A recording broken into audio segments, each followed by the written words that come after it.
अस्सलामु अलैकुम वरहमतुल्लाहि वबरकातुह। मुहतरम नाज़रीन, मैं अपने इस चैनल के माध्यम से और चैनल के ज़रिए आपको ये बता देना चाहूँगा कि मौजूदा हालात में इस्लामोफोबिया और इस्लाम से नफ़रत, मुसलमानों से नफ़रत के लिए इस्लाम के दुश्मन कई तरीक़े से कोशिश कर रहे हैं और बिला वजह के और बेबुनियाद तौर पर जो है इस्लाम को बदनाम करने की कोशिश कर रहे हैं। तो इसी सिलसिले में मैं हमारे सामने जो है जनाब मोहम्मद अब्दुल मुईज़ साहब हैं, इनसे मैं हालात हाज़िरा पर आपके सामने गुफ्तगू करने की कोशिश कर रहा हूं। उम्मीद है कि आपको कुछ न कुछ सर के ज़रिए से आपको मालूम होगा। तो सर, सबसे पहला मेरा सवाल ये है कि मौजूदा वक्त में इस्लाम के तई तरह तरह के जो साजिशें हो रही हैं और इस्लाम को अपने लिए ख़तरा महसूस किया जा रहा है, तो इस पर आपका क्या कहना है? और इस पर बिस्मिल्लाहिर्रहमानिर्रहीम। मोहतरम मौलाना कासिम कासिमी साहब, आपने बहुत अच्छा सवाल किया। बल्कि आपके एक सवाल में कई सवाल पोशीदा हैं और इसी में मौजूदा हालात का जो अक्स है वो भी नज़र आता है। आपने बिल्कुल सही कहा कि इस्लामोफोबिया और मुसलमानों के हवाले से लोगों को जो डराया जा रहा है। मौजूदा दौर में ख़ास तौर पर हमारे प्यारे मुल्क भारत में ये हवा खड़ा किया जा रहा है कि अगर मुसलमान ज़्यादा होंगे तो हिंदुओं के लिए ख़तरा है, और अगर मुसलमानों की हुकूमत होगी तो फिर हिंदुओं को जीना मुश्किल हो जाएगा। अब देखिए, मौजूदा दौर में एक फ़िल्म चल रही है कश्मीरी फाइल्स। उसके ज़रिए हिंदू नौजवानों का, जो हमारे प्यारे नौजवान हैं, भारत के नौजवान हैं, उनका जहन जो है नफ़रत से भरा जा रहा है। इससे किसी को कुछ फ़ायदा होने वाला नहीं है सिवाय चंद लोगों के। तो यहाँ पर हम ये कहना चाहेंगे कि इस्लाम क्या है? निज़ाम रहमत है, सबके लिए है। ये सिर्फ़ मुसलमानों के लिए या अरबों के लिए नहीं है। अब देखिए, अब रमज़ान बिल्कुल क़रीब है। अल्लाह ताला रमज़ान के हवाले से कहते हुए कहते हैं, कुरान में कहते हैं, शहर रमज़ान लज़ी उन्ज़िला फ़ीहिल कुरान हुदल लिन्नास। तो यहाँ मैं पर इस टुकड़े पर ज़ोर दूँगा, हुदल लिन्नास। हुदल लिल अरब नहीं कहा अल्लाह ताला ने, हुदल लिन्नास कहा। यानी ये वो महीना है जिसमें कुरान का नुज़ूल हुआ और इसमें हिदायत है सारी इंसानियत के लिए। तो इसमें ये नहीं कहा गया कि सिर्फ मुसलमानों के लिए या अरबों के लिए, सारी इंसानियत के लिए। तो इससे बात मालूम होती है कि इस्लाम सारी इंसानियत के लिए निज़ाम रहमत है। ये आप जहन में बात क्लियर कर लीजिए। नाज़रीन से भी मैं कहना चाहूँगा कि, और जो देखने वाले हैं यूट्यूब पे, उनसे मैं कहना चाहूँगा कि ये बात अपने जहन में बिल्कुल क्लियर कर लीजिए कि इस्लाम सबके लिए है। जैसा सूरज की रोशनी सबके लिए है, हवा सबके लिए है, इसी तरह इस्लाम भी सबके लिए है। और इसी तरह मोहम्मद सल्लल्लाहु अलैहि वसल्लम भी सबके लिए है। कुरान में देखिए आप, रहमतुल लिल आलमीन कहा गया है नबी सल्लल्लाहु अलैहि वसल्लम को। रहमतुल लिल मुस्लिमीन नहीं कहा गया, रहमतुल लिल आलमीन कहा गया है।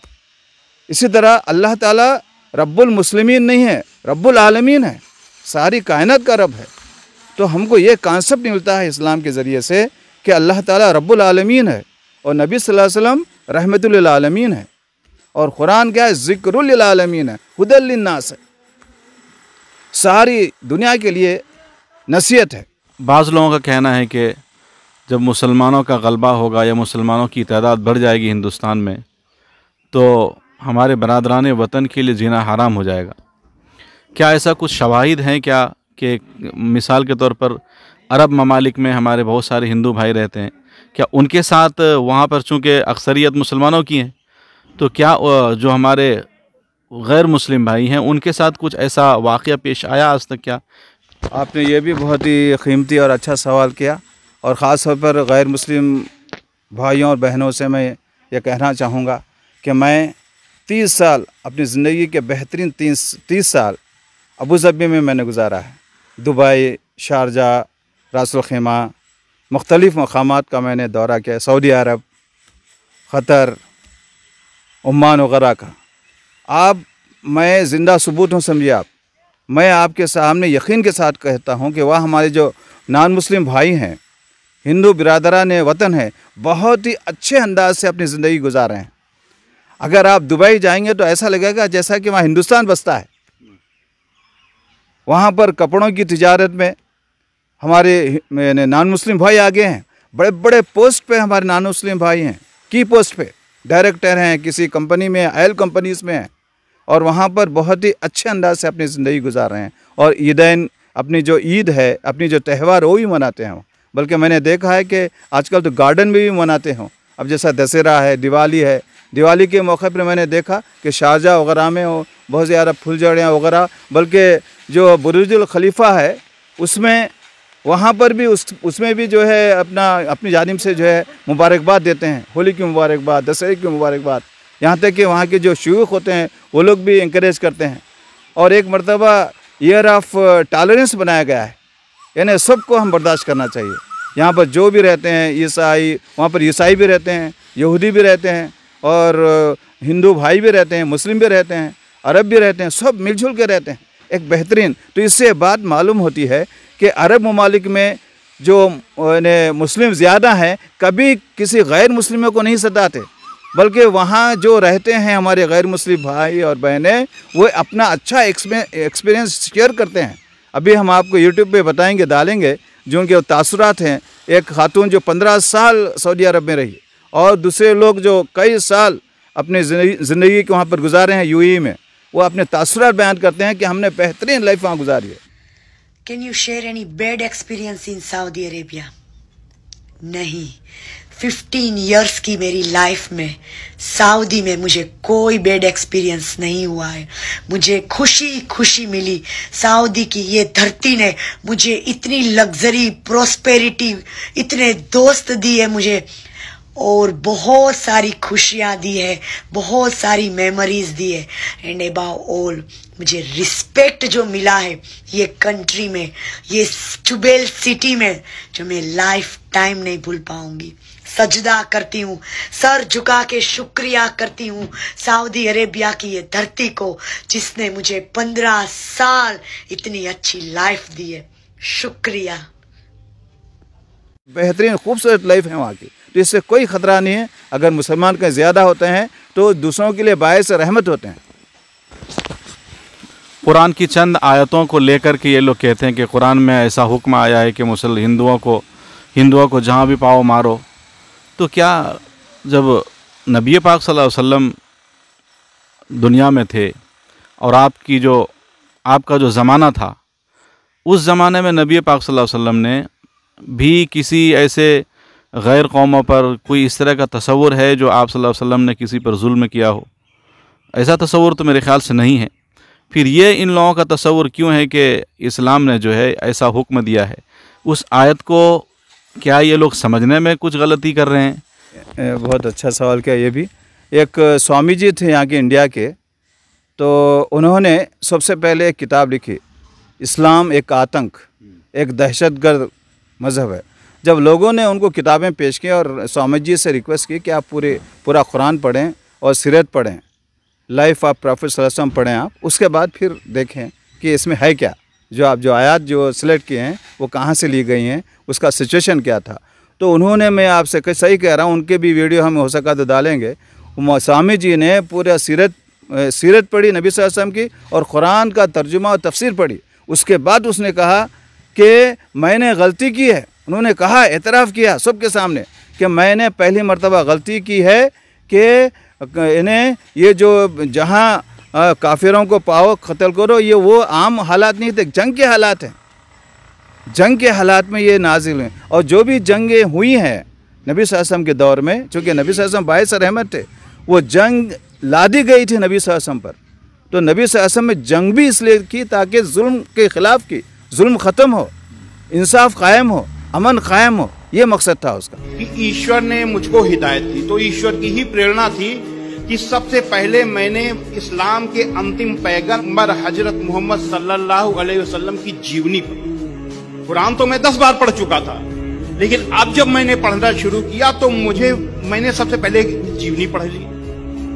जब जीवनी पढ़ी तो मुझे ये लगा कि जिन आयतों को हमने आतंकवाद से जोड़ा था वो आयतें आतंकवाद के विरोध के लिए आई। यानी जो युद्ध हुए वो युद्ध अन्याय और अत्याचार से लड़ने के लिए आए, न कि अन्याय और अत्याचार को करने के लिए आए। क्योंकि इस्लाम के अंतिम पैगंबर हजरत मोहम्मद सल्लल्लाहु अलैहि वसल्लम पर अत्याचार हो रहे थे। जब आप मक्का में दुनिया का सबसे बड़ा सत्य, यूनिवर्सल ट्रुथ,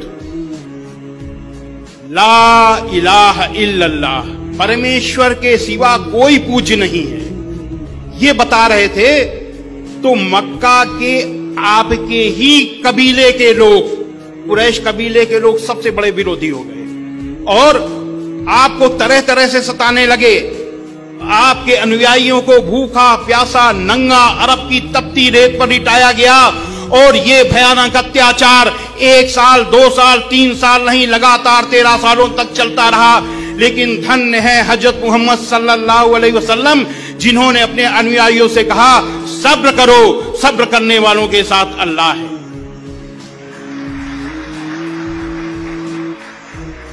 जो साधु प्रवृत्ति के लोग होते हैं, जो नबी पैगंबर ईश्वर के दूत होते हैं, वो कभी भी बुराइयों से परास्त नहीं होते, बुराइयों से हारते नहीं हैं। समय को अनुकूलन देकर कुछ समय के लिए बुराई से दूर हो जाते हैं और जब समय अनुकूल होता है तो फिर उस बुराई को समाप्त करते हैं। तब जब हजरत मोहम्मद सल्लल्लाहु अलैहि वसल्लम ने देखा कि मक्का में अभी समय अनुकूल नहीं है तो आप मक्का से मदीना चले गए।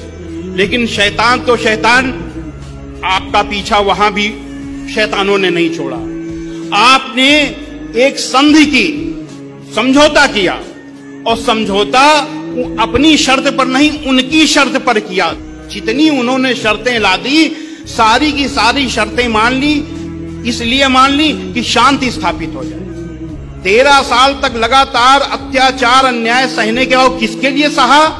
केवल इस बात के लिए कि ईश्वर के सिवा कोई पूज्य नहीं है। केवल इस वाक के लिए आपने 13 साल अत्याचार आपके अनुयायियों ने सहा। तो जब मदीना चले गए तो मदीना में भी जब शुरू हुआ वही षड्यंत्र, तो समझौता किया, उनकी शर्तों पर समझौता किया। समझौता करने के बाद भी उन्होंने समझौता तोड़ दिया और फिर लड़ाई की तैयारी, फिर वही षड्यंत्र शुरू हो गए।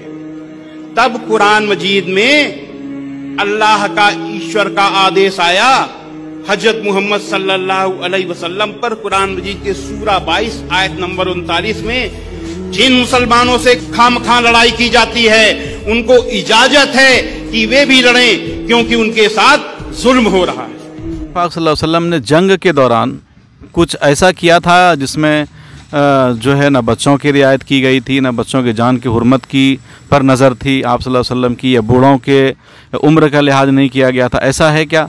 जैसा कि आजकल जंगों में देखा जा रहा है कि जिस पर चाह रहे हैं उस पर बम गिरा दे रहे हैं। भी बहुत ही अच्छा सवाल आपने किया है कि जैसा कि मैंने कहा कि इस्लाम क्या है, सारी इंसानियत के लिए निज़ाम रहमत है। इस्लाम में आदाब जंग भी है। जब जुल्म के ख़िलाफ़ या यानी जुल्म ज़्यादती होती है तो जुल्म को मिटाने के लिए, हटाने के लिए और इंसाफ को क़ायम करने के लिए, अमन और अमान को क़ायम करने के लिए जंग की जाती है इस्लाम में। इस्लाम में इसलिए जंग नहीं की जाती है कि किसी को लूट लें और वहाँ से दौलत हासिल करें, ये नहीं, जंग का मकसद ये नहीं है, खुदा की कसम ये नहीं है। और नबी सल्लल्लाहु अलैहि वसल्लम के सिरे से बात मालूम होती है। मैं नहीं कह रहा कि गैर मुस्लिम जो स्कॉलर्स हैं जो मुताला करने के बाद वो कहते हैं कि आदाब जंग ये बताया अल्लाह के रसूल ने कि छोटे बच्चों को कत्ल ना किया जाए, ख़वातीन को कत्ल ना किया जाए, और ऐसी जगह जहाँ पर लोग इबादत गाहों में होते हैं वहाँ उनको कत्ल ना किया जाए, उनके ऊपर कुछ दस्त दराज़ी ना की जाए, बल्कि जो अगर बूढ़े हैं उनको ना मारा जाए। अब देखिए यूक्रेन की जंग हो रही है और रशिया की हर जगह बमबारी की जा रही है। ये आदाब जंग के ख़िलाफ़ है, इंसानियत के ख़िलाफ़ है। तो मालूम ये हुआ आपकी बात से कि इस्लाम जो है एक अमन का पैगाम देता है। इस्लाम के दामन में जो है अमन और शांति है।